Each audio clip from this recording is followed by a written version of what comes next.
Hari itu ramai orang suka berdia kongsi resepi burek. Hari ini bawa juga resepi terbaru, zeljanica. Pai dari Bosnia berinti spinach dan keju yang crispy di luar, lembut di dalam. Jom tengok cara buat macam mana. Bahan-bahan adalah spinach, keju yang buat sendiri, sour cream, telur, tepung dan garam, senang sahaja. Nak buat keju macam mana? Ambil susu segar 1 liter.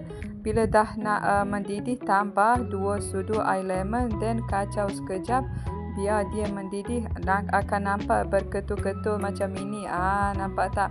Dan bila dah nampak berketul, tutup api dan kita boleh tapis.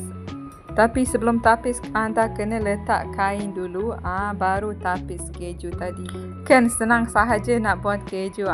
Tetapi ini bukan cara tradisional, ini cara adalah cara moden dan boleh perak macam ni, biarkan air semua yang ada dalam ni keluar. Sekarang kita sediakan dough. Dough seperti biasa, tepung, garam dan minyak sedikit, air secukupnya.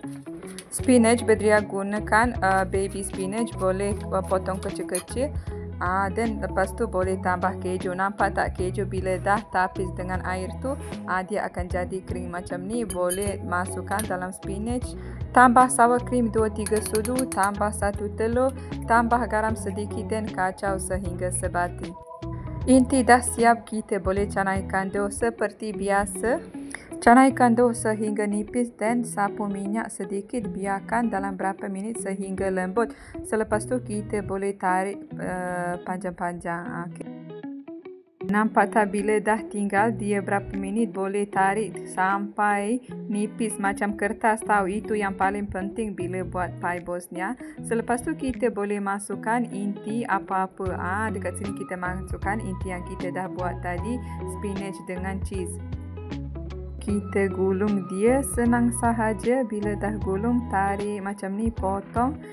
Dan boleh gulung macam ini dan masukkan dalam tray yang telah sapu minyak. Kan sangat senang. Okey, so siapa nak cuba boleh juga cuba buat sehingga habis tahu. Nampak tak dia jadi cantik tahu, pai dari Bosnia dengan berinti spinach dan cheese. Nak buat inti daging, nak buat inti kentang pun boleh.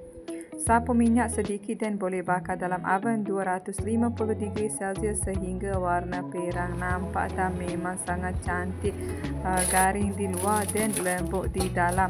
Siapa pernah cuba zeljanica pasti tahu rasa dia macam mana. Kalau anda suka resepi ni atau nak tahu lebih banyak resepi dari Bosnia, jangan lupa komen, save dan share video ni. Bye!